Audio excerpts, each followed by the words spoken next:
Welcome, everyone. Thank you for attending our webinar today, Professors Speak Out, the Truth About Campus Investigations. I'm Jenna Robinson, President of the James G. Martin Center for Academic Renewal. For those of you who are new to us, the Martin Center is a nonprofit organization dedicated to excellence and accountability in higher education. We advocate responsible governance, viewpoint diversity, academic quality, cost-effective education solutions, and innovative market-based reform. You can find out more at jamesgmartin.center. First, I'd like to thank our viewers and donors for making events like this possible. Although this event is free, we appreciate those of you who made voluntary contributions. Your support fuels everything we do. Today's talk is part of a series of education book discussions, which are roughly on quarterly online events with authors of recent or sort of recent books about higher education or related topics. Before we get started, I want to tell you about our next two in-person events in Raleigh, North Carolina. On the evening of June 5th, we're hosting a discussion with AEI's Preston Cooper on return on investment in higher education, and that event is at the NC State University Club, and it is free, but registration is required, and we will put the link to that event in the chat. And at noon on June 11th, we're hosting a luncheon with Richard Vedder, a regular writer for the Martin Center and a senior fellow at the Independent Institute. And at the luncheon, he'll discuss his latest book, Let Colleges Fail. And that event is at the Carolina Country Club. And we will also put that registration link in the chat. I'll hand the floor over to our guests shortly, but I want to take 1 minute to tell you all how this event will run. First, each guest will talk for no more than 10 minutes about his experience with campus investigations. Then my colleague George will ask a few questions. At 4:45, we will open things up for the audience, for audience questions. Viewers on Zoom, you can post a question by using the Q&A icon at any time. And that is at the bottom of your Zoom screen. And viewers on Facebook, simply post your question in the comments section and we'll be sure to monitor those as well. Also, we are recording this event so you can watch it later or share it online.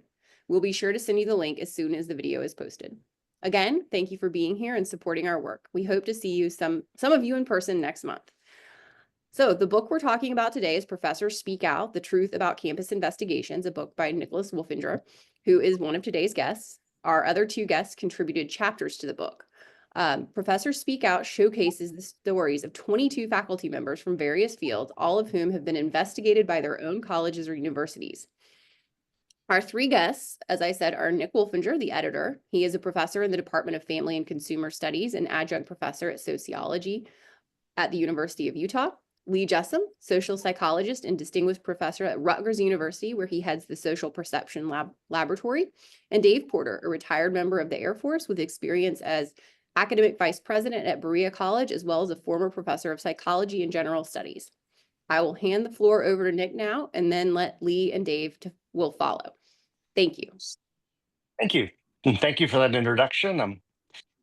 Appreciate everyone who's attending today. And I'm here to tell you how I came to edit Professor Speak Out.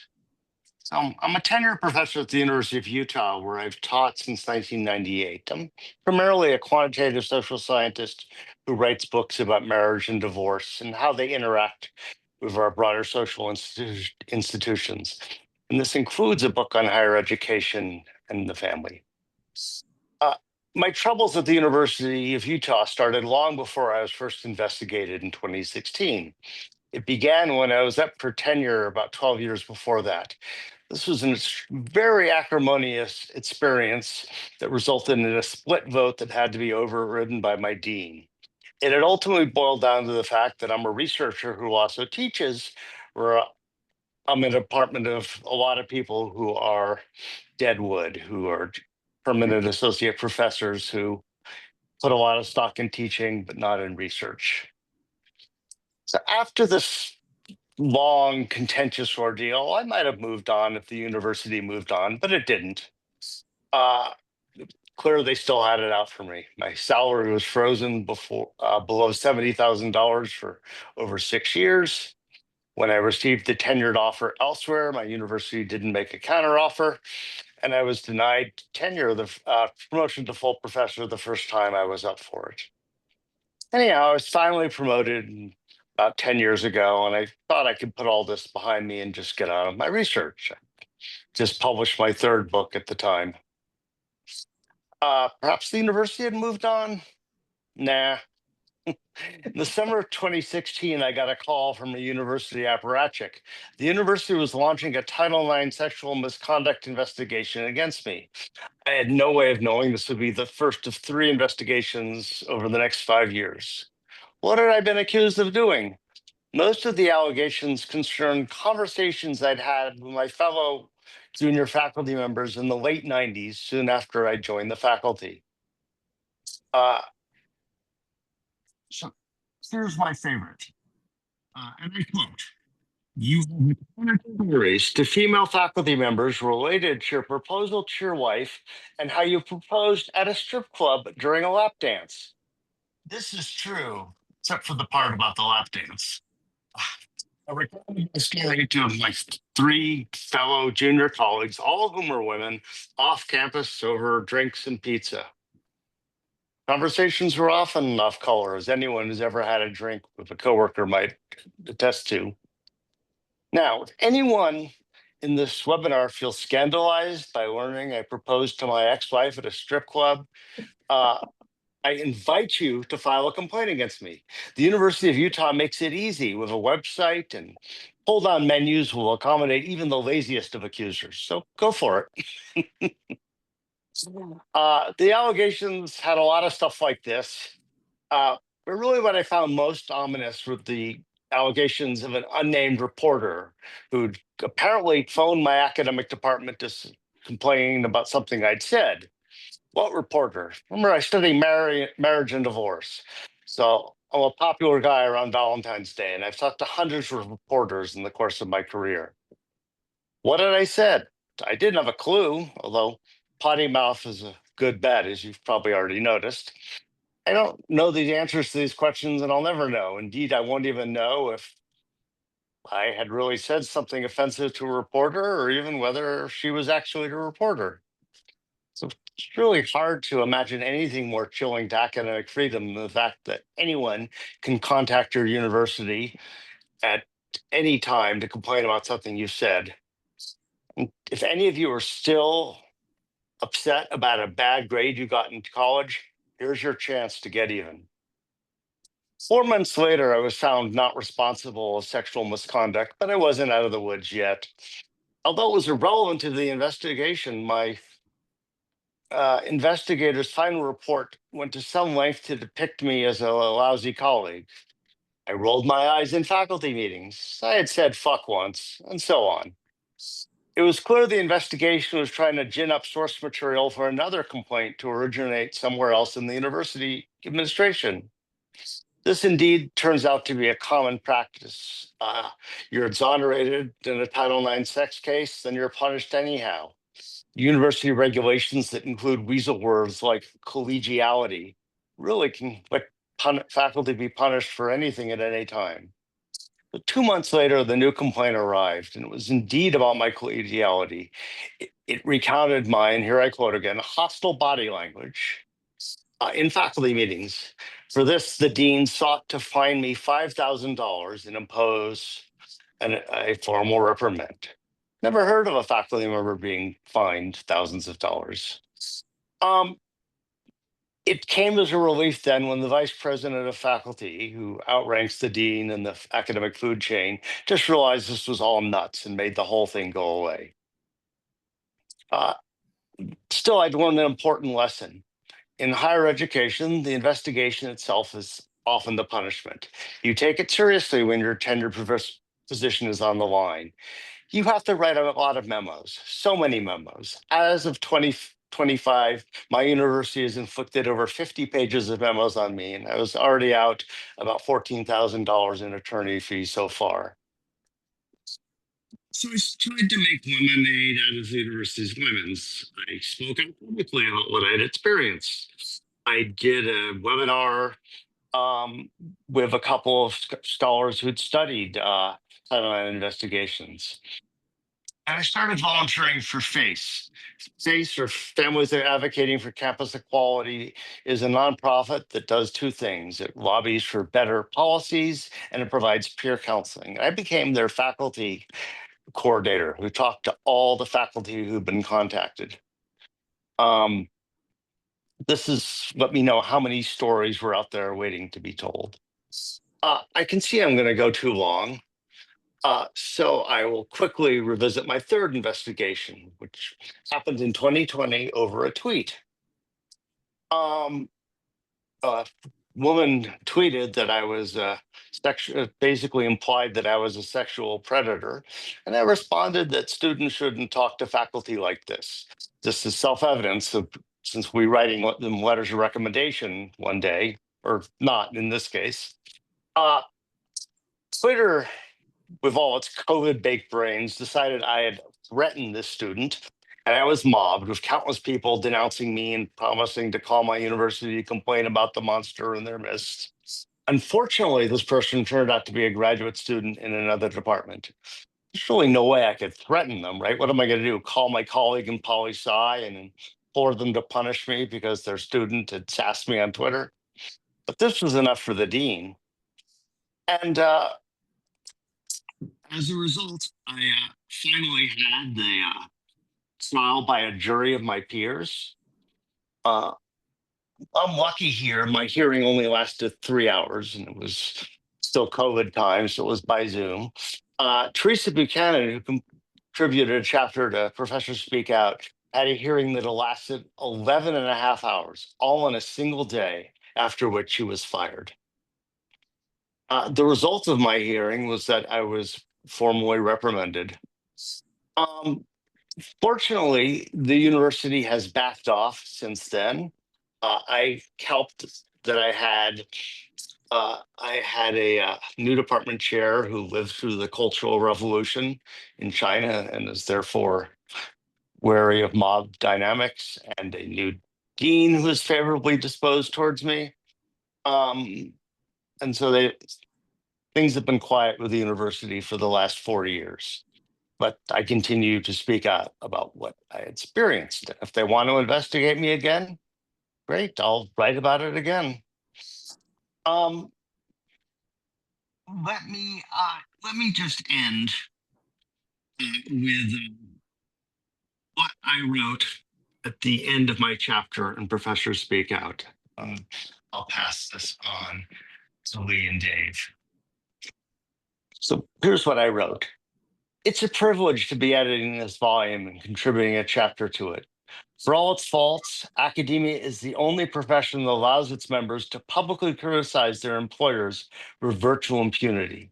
This is part and parcel of the rightful objective of the social sciences, which is to make sense of the world human beings have created. It's what I've done in my scholarship. I'm relying primarily on national data to understand trends in sex, marriage, and divorce, and how these human activities interact with our larger social institutions. This book that I edited seeks to shine a spotlight on how universities have failed both faculty members and their broader mission through the arbitrary and capricious imposition of kangaroo courts and harsh justice. The experience of my fellow authors, many of whom suffered far more than I have at the hands of these institutions, strikes at the ideal, the heart of higher education, which is the ideal of open inquiry. I can only imagine our best and our brightest forsaking academia as a career choice if they anticipate only star chambers and intellectual blinkers. What kind of universities would we have when our faculty can't speak, write, or teach the truth? Who'd want to work at a university like this? Let's, for the sake of us all, let's not find out. Thank you.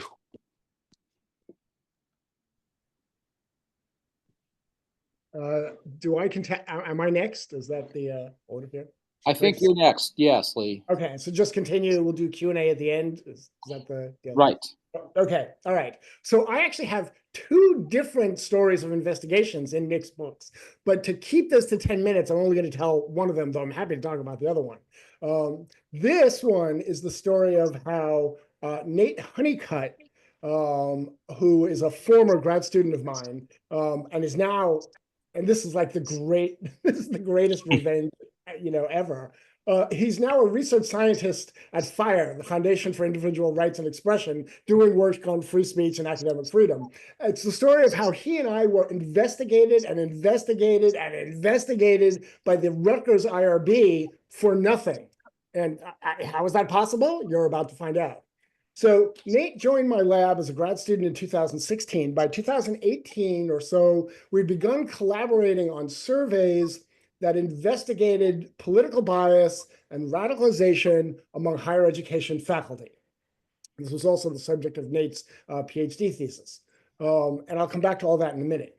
In 2022, we were subject to 3 separate audits of our work initiated by the Rutgers IRB. I'll explain what an audit is in a second.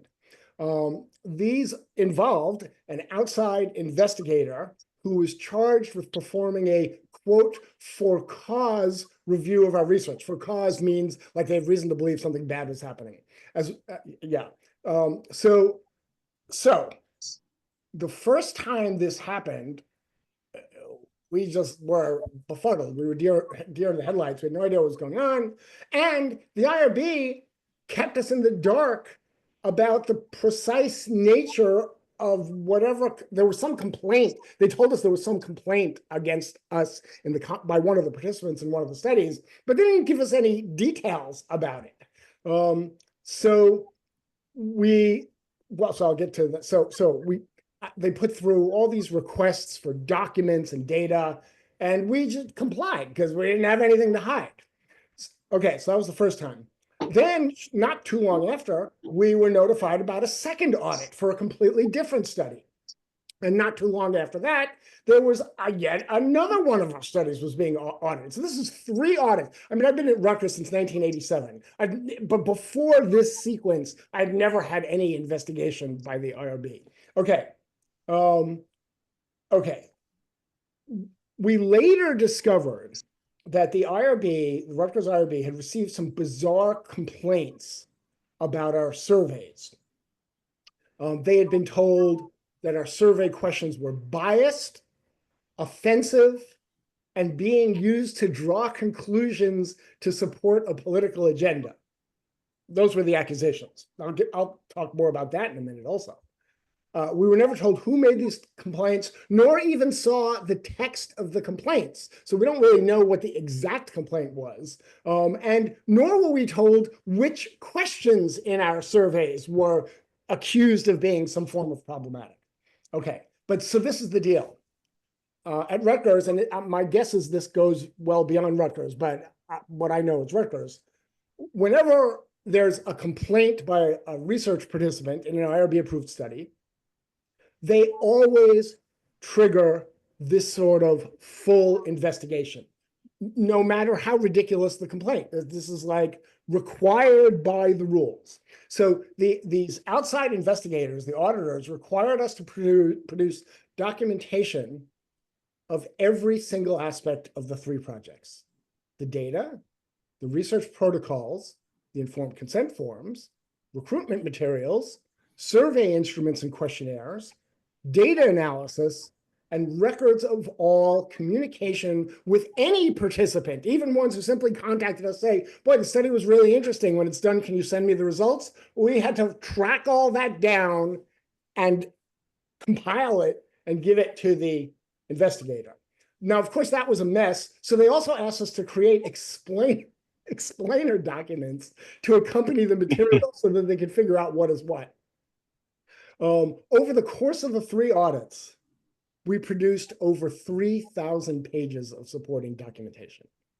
I mean, this was just, Nate's in the middle of his qualifying exam and dissertation. I'm trying to get real work done. This was just, as Nick said earlier, it's like the investigation is its own punishment.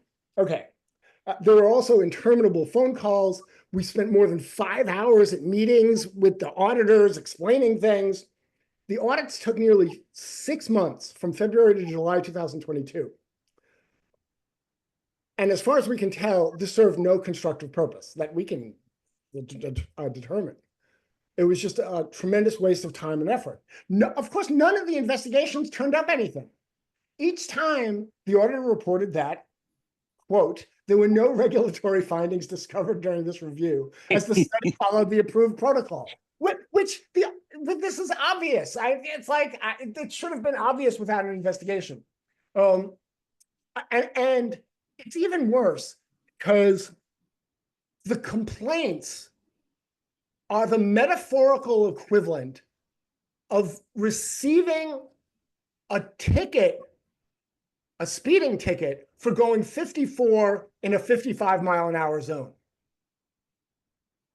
I mean, you can get it. If a cop hypothetically could give you such a ticket, a judge would laugh it out of court. I study stereotypes and prejudice. I study political extremism. Of course, the questions are biased. We're often asking people whether they agree with insane statements, either statements about destroying or murdering one's political opponents, statements that describe racial and ethnic minority groups in sort of horrendous terms. Yeah, of course they're terrible. They're biased. And even if they were biased in some other way, we're completely allowed to ask biased questions. Maybe we're studying the methodological differences between biased and unbiased questions. There is no basis for any of the accusations to have triggered an investigation because they're accusing us of things that we are permitted to do. Okay.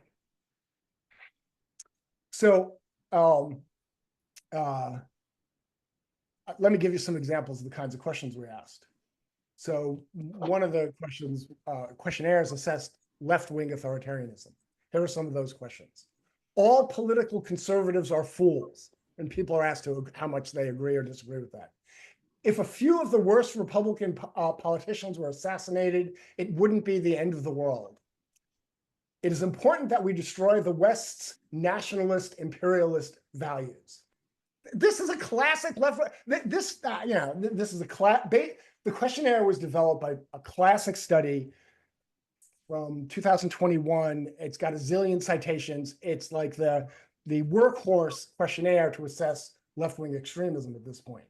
But the point is, the social sciences are filled with questionnaires like this. It's normal science, and no one had to participate in the study. No one had to, if they did agree to participate and they started and there was some question they didn't want to answer, they were not going to be compelled to answer. So if somebody didn't like the questions, if they were offended by them, that's fine. That's fair enough. So be it. But that's not culpability for anything on our part. What's bizarre to me is that Rutgers has no mechanism to dismiss frivolous complaints. It's like, I could sue Nick because his hair is too long. Like I could do, because anybody can sue anybody for anything in America, but it would be laughed out of court as a frivolous complaint, and I would probably be charged court fees for lodging a frivolous complaint. The IRBs need some sort of off-ramp to dismiss frivolous complaints like the ones that we had.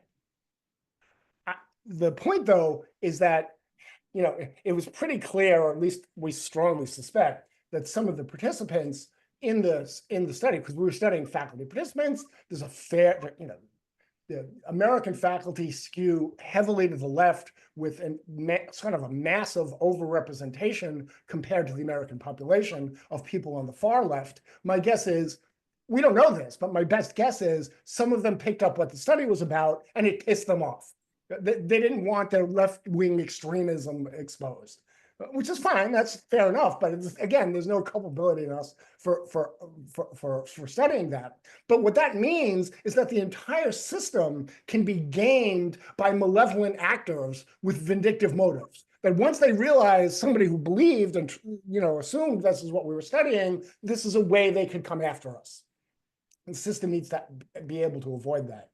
And we kept meticulous records of all the stuff, which is why we were able to produce 3,000 pages. But had we not done that, we could have been completely shut down.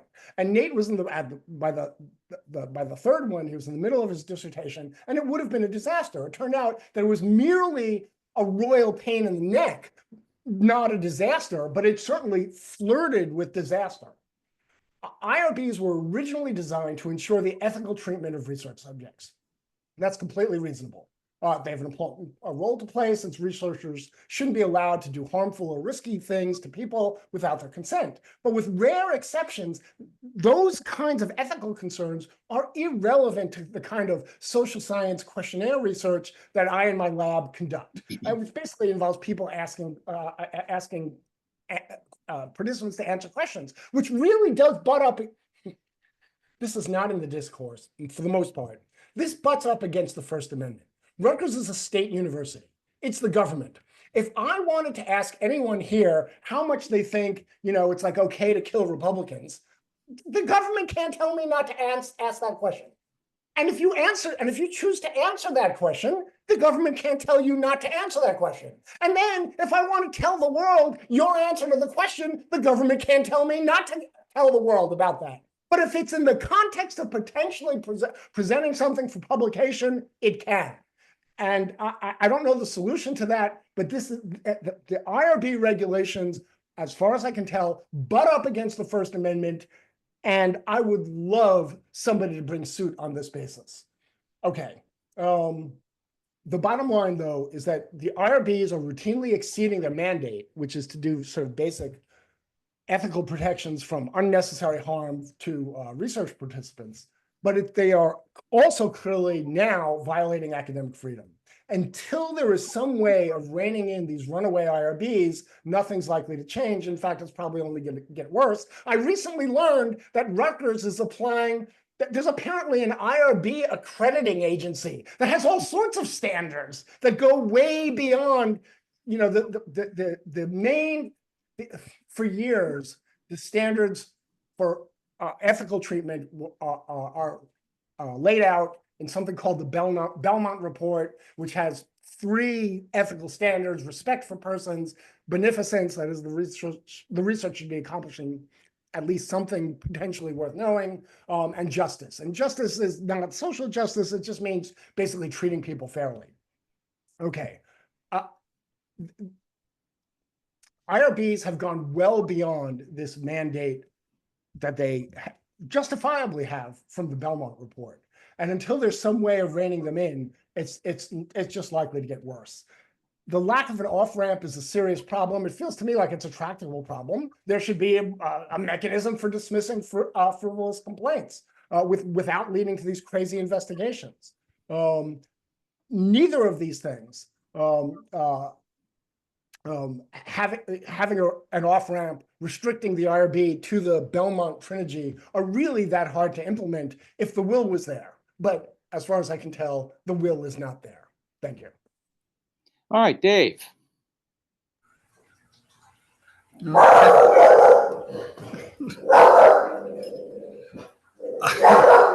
Wait.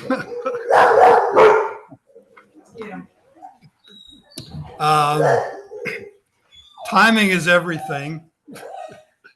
I guess somebody just came to the door and my dog went crazy. In the interest of brevity, I'm going to screen share, I think. I'm going to try. Here we go. Can people see that? Hello? Can't see it yet. Okay. So I'm Dave Porter. My chapter is called The Kernel of Truth. I don't make any broad claims, but it's my experience at Berea College in writing conducting a survey, not completely different from the one Lee talked about, and the consequences of that. I want to echo what Nick said about it really being an honor to work with the people in this group. This is not a group of mediocre white boys.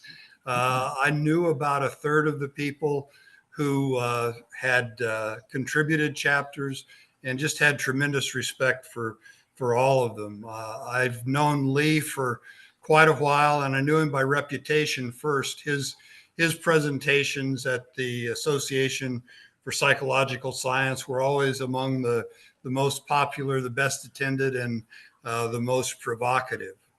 But my story will start with kind of who I am. I'm old. I'm 75 and older than most of the other contributors. I have education that you all have paid for because the Air Force paid for all of my education. I went to the Air Force Academy and graduated in 71. In 72, and this is, I think, a relevant point, I went to UCLA and got a master's in industrial relations.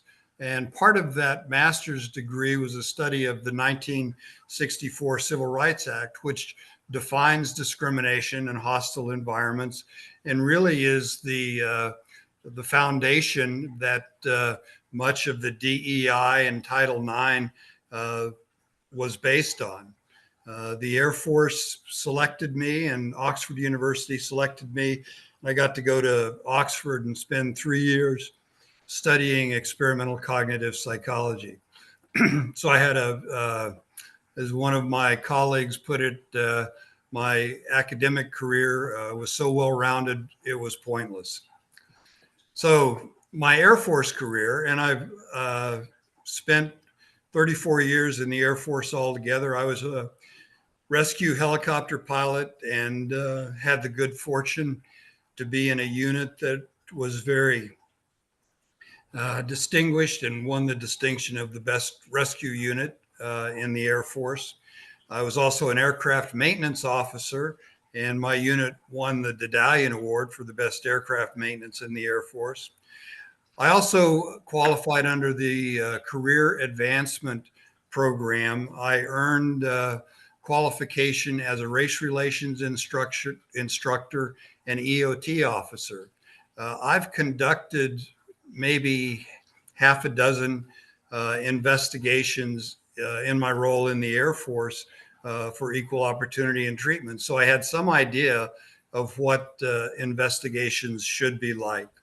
As a behavioral scientist, once I returned from Oxford to the Air Force Academy, I progressed academically, and in 1996 was selected as one of the permanent professors at the Academy.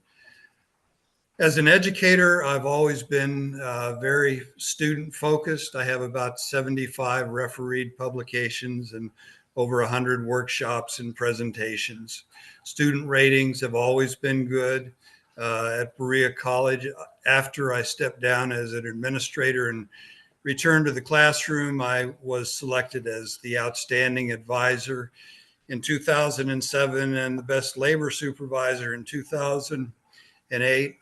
One of the things that I'm most proud of is that in the 10 years before I was fired, 30 of my students received 30 awards at state or regional conferences for the quality of their undergraduate research. I've also been a consultant advisor for 3 different regional accreditors, NCA, WASC, SACS. I was one of the cadre who started Western Governors University and consulted on that, and another project called the Urban University Portfolio Project. So what did I do? First, I served as a faculty advisor for a colleague who was charged with the Title IX violation. He was charged with discrimination in hiring, discrimination in promotion, retaliation, and creating a hostile environment. And 10 incidents were listed. This was about an 8-page indictment of just about everything they could think of. We didn't get to see it until he actually met, or a day before he met his panel, his faculty panel. They found that he was guilty on 3 of the 10 alleged charges.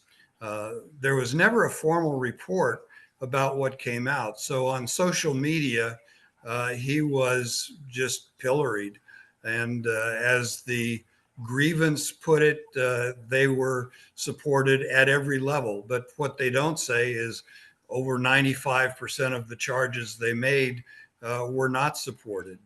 Also, I documented a number of inconsistencies, the presence of contrary evidence, evidence of false testimony, Title IX violations, the due process. And I sent it to the president, the dean, the lawyer, college lawyer, and several senior faculty members. The president would later claim that he never saw it because it was an attachment and he didn't read attachments. So, in being somewhat frustrated, but also recognizing that these issues of hostile environment and academic freedom were things that were very central to a study of industrial organizational psychology, and engaged the class in creating and distributing a survey. We collected data from 120 subjects about their identity, their attitudes, their perceptions, and the survey included 20 realistic scenarios describing relevant speech and behaviors that were related to hostile environments and or uh, academic freedom. Some of the instances were faculty members who didn't recognize students' rights to academic freedom and had punished students for rolling their eyes or saying things that they disagreed with in class. And these are clearly violations of students' academic freedom. So the consequences, the survey went up on a Monday. By Tuesday, the dean had about a dozen complaints by individuals who didn't like the survey and didn't like these questions in the scenario. Social media had exploded. It looked like half the campus was outraged. It turned out that in looking at the actual entries, 4 individuals accounted for over 50% of all the entries. They just kind of had a tag team. The administrative response was to remove me from classes, prohibit me from communicating with students under any circumstances, banished me from campus. The president sent out a message saying I was a danger to the well-being of others. I was prohibited from using or sharing survey data by the IRB. The chair of the IRB had actually helped me and had put the survey up using Qualtrics. But as soon as trouble started, he took himself off and sided with the administration in condemning me and the survey. The dean started removal for cause process. He served as a proxy grievant. There was never a formal grievance filed against me other than the dean's. He was the sole investigator. He was the prosecutor. He also supervised all the faculty witnesses and the hearing committee members. The faculty committee that met after 10 weeks when I was, when I was finally allowed to have a hearing, recommended dismissal. I had 2 sobbing sociologists who said any survey was inherently unethical that included information about actual events. The president agreed with the recommendation from the committee, and my appeal to the Board of Trustees was rejected, and the survey had come out the middle of February, and I was fired at the end of September. Current status, after I was fired, I complained to the Civil Rights Commission. They gave me permission to sue in federal court. I sued the college for the lack of due process and violations of academic freedom. And a colleague, during this time of my exile, students recommended me for the Outstanding Student Support Award. A friend of the spouse of one of the original grievance made some defamatory statements about me, claiming that the survey had revealed sensitive medical information, and that was simply untrue.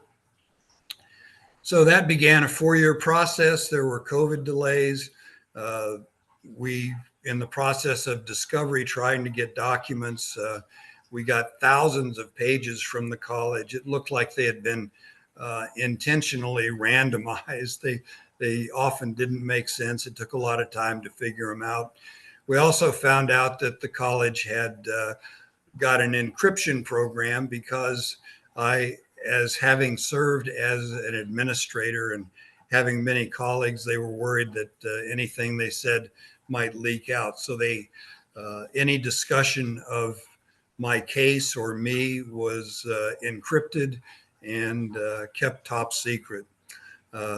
They deposed me for 30 hours. They hired the largest legal firm in the state. The attorney who represented Bob Baffert, the horse trainer, deposed me for 30 hours over 6 days. We had 8 other depositions. I had 2 wonderful lawyers who supported me for no fee, but I had to pay court costs, fees, and other expenses, which amounted to $65,000. The district court came out at the end with a summary judgment favoring the college and the defamation suit. However, my lawyers agreed to appeal, and one of my lawyers actually accepted full responsibility for all the expenses beyond that point. Last year, the 6th District Federal Court upheld the summary decision for the claim against the college, but rejected and reversed the district court the district court summary judgment for defamation. So I will get a trial for defamation against the other individual. We've appealed to the Supreme Court, and this is what an appeal to the Supreme Court looks like. It's a 150-page booklet that my lawyers prepared.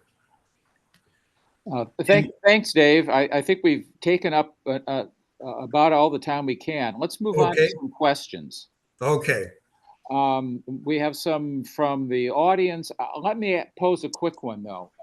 Reading through the stories, there's a common thread that I think emerges. College officials who usually pay lip service to the importance of academic freedom and fair procedures for anyone accused of wrongdoing forget about those concepts when their faculty members are accused of thought crimes. Why is that? Anyone can take a shot at answering. Well, I'll take the first shot, but not shouldn't be the only shot. I don't think there's one reason always, but there's a lot of stakeholders. Sometimes it will be the regents of a university. Sometimes it will be administrators, or even just one single administrator who's trying to rid the university of a problematic faculty member. Sometimes donors need to be appeased. So there are a lot of reasons why this can happen. But someone else take a shot at it too, please. Yeah. Let me take just a quick shot. So I agree with everything Nick just said. I think that's absolutely right. But what's also in the mix is,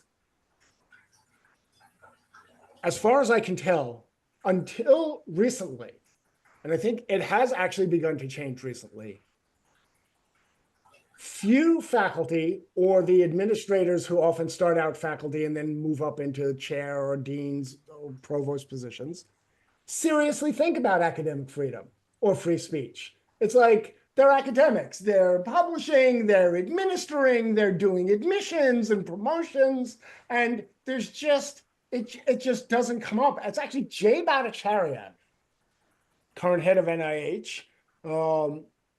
I saw him give a talk a couple of years ago, and he was talking about what appears to me to be basically a conspiracy between the federal government, NIH, then NIH, and social media companies to silence his views on how to deal with COVID. And he, in the process of this talk, he said something like, "I never thought about academic freedom until mine was threatened." And I think that's true for most faculty. So there's no culture of thinking deeply about academic freedom. And so when these other things come up, when faculty are criticized or accused of nasty things, it's not on it's not in the I'm a psychologist, so it's not in the psychology of the administrators to weigh the accusation against principled defenses of academic freedom. I know when I brought up academic freedom to the students, many of them had never even thought of it or discussed it prior to that. And I think the same is true of faculty. I think in recent years, the last couple of decades, administrators have become increasingly more corporate in their orientation and less educationally grounded, and thinking about the educational implications. And so I think what we have is kind of the perfect storm where academic freedom and freedom of speech have been kind of wrung out of the educational experience. All right. Well, let's go to our audience. The first question, I think, is more of a comment, and I think it pertains to Lee's point.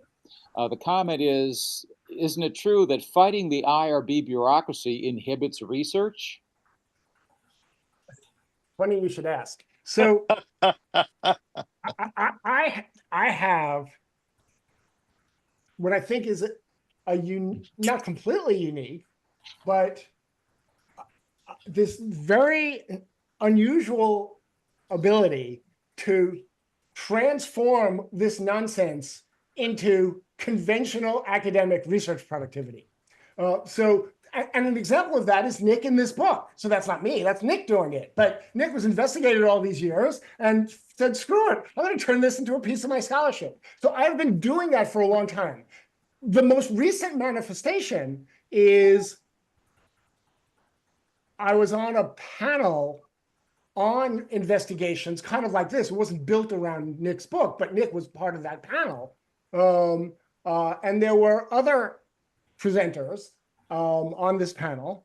And several of us have gotten together and have an article currently under review titled Reform the IRB, the Belmont Trinity and No More. So that's under review. It turns out that one of the co-authors there is the head of the National Academy of Science.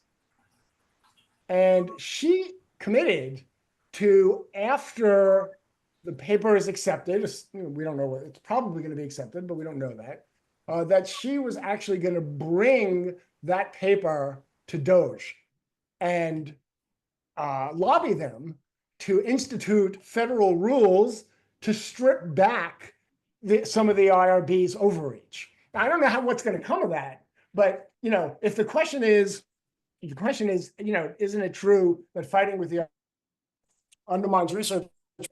Probably for most people it is, and certainly in the kind of stuff that Nate Honeycutt and I were subject was just a time suck and absolutely had no constructive value whatsoever. But on the other hand, I would never have this paper. I would never have this paper if it wasn't for that kind of experience. And I do stuff like that all the time. I mean, at this point, I probably have 7 or 8. Probably my first publication on free speech, academic freedom was 2018. So, I now have a line of papers on this. I'm a co-editor of a book called The Free Inquiry Papers, and have managed to turn all this nonsense into a very constructive vein, for my conventional academic career. So the answer is probably for most people, but not necessarily. Thanks, Lee. Here's a multi-part question. I'll start with the first of them. How can adjunct faculty protect themselves, if that's possible at all? I'm going to take a shot at answering that one. Sure. I'll take a shot Okay. at it. Yeah. Since I've been an administrator. There's a big difference between public institutions and private institutions. Public institutions are state actors, and therefore freedom of speech is protected, and to some extent, academic freedom can also be protected. Private institutions, which don't advertise this, but use a defense of not being state actors, and they do whatever the hell they please. They can ignore rules, they make stuff up because they've made promises of academic freedom. They get to interpret it their own way. Marquette, or let's see, McAdams versus Marquette, a case in Wisconsin about 3 years ago, was for the first time the state Supreme Court decided that Marquette, although it was a private institution, actually had to fulfill its promises of academic freedom. So it's only just beginning. But if you're an adjunct faculty, even if you're like me, a tenured professor at a private institution, you don't have much protection, and unless you're willing to invest, 8 years and $100,000 or more in fighting the system, because colleges are the basic Goliaths in the scene. It can Let me just add, provide. it helps to be unionized. Like there's issues with unions, and I actually resigned from my union because as far as I can tell, they've become a vehicle for radical activism, but they are very good at protecting people's academic freedom. They do a very good job with that. So that's all I wanted to say. I guess I would add the AAUP will protect you if you're very liberal and aligned with the majority of other faculty members. If you're neutral or somehow seen as a conservative, the AAUP does very little to help you. So I actually contacted the AAUP in the course of my case, and what they told me, they provided their guidelines on faculty discipline, and they told me that as long as my university follows them and gives me a hearing with a jury of my peers, the AAUP won't be involved. But if my university violated those guidelines, didn't give me a proper hearing, then they would get involved. And I can provide a technical assessment of the prospects of adjunct faculty based on my volunteering with FACE. And the simple technical assessment is you're fucked. You often won't even get a hearing. You will just be summarily fired because that was the terms of your initial employment anyhow. If there's any whiff of suspicion about you, they can just fire you and replace you with someone else.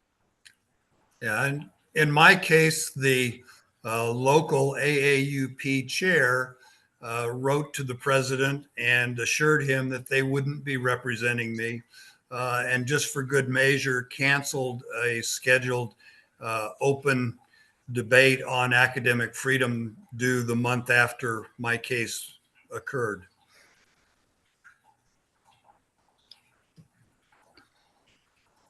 Let me pose another question. This is mostly aimed at Nick. I'm wondering about the book's reception so far. Have there been any mea culpas, or do the guilty parties just ignore everything that makes them look bad? No mea culpa so far, but I'm very happy to say there's been a good deal of interest in the book. The one thing that puzzles me or makes me wonder if there's some ideological motivation is there hasn't been a peep out of the mainstream higher education media. I know the reporter for the Chronicle of Higher Education contacted me, asked for a copy of the book even before it was published, but they haven't said a word about it, nor has Inside Higher Education. I would say on these ideological grounds that I'm proud of how diverse the book is. The book is diverse on any classic metric of racial and ethnic background. The book is also ideologically diverse. There are progressives, there is an Antifa member, there are conservatives, everyone is represented. So the book, to the extent it's possible, is a nonpartisan project. I want to add, even if the Chronicle of Higher Ed or Inside Higher Ed hasn't covered the book per se, both have been publishing opinion pieces that do address the threats to academic freedom on and free speech on campus at much higher levels than I ever thought they would, and certainly than they were doing 4 or 5 years ago. So that they are, their antennas are up on these issues.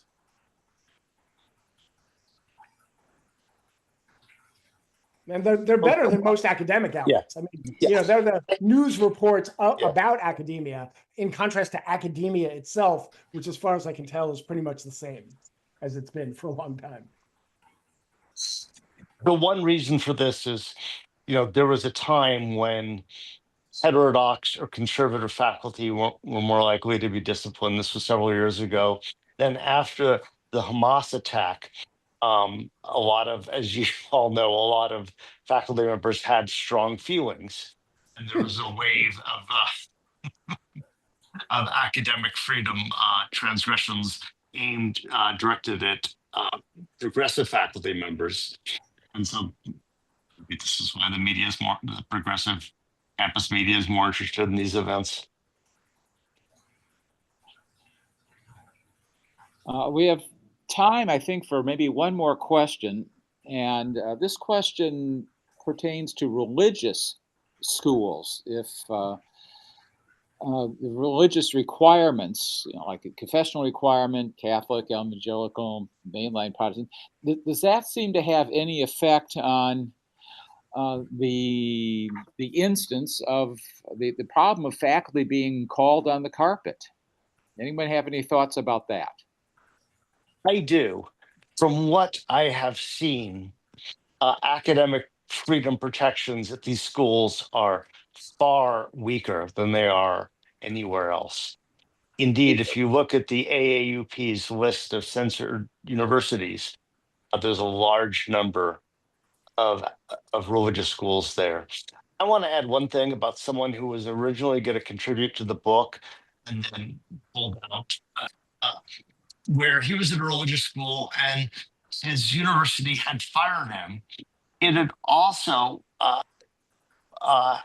there was a vote to the if he had lost the vote, the outcome would literally have been to label him a heretic. Huh. Well, he was fired. He was not deemed a heretic.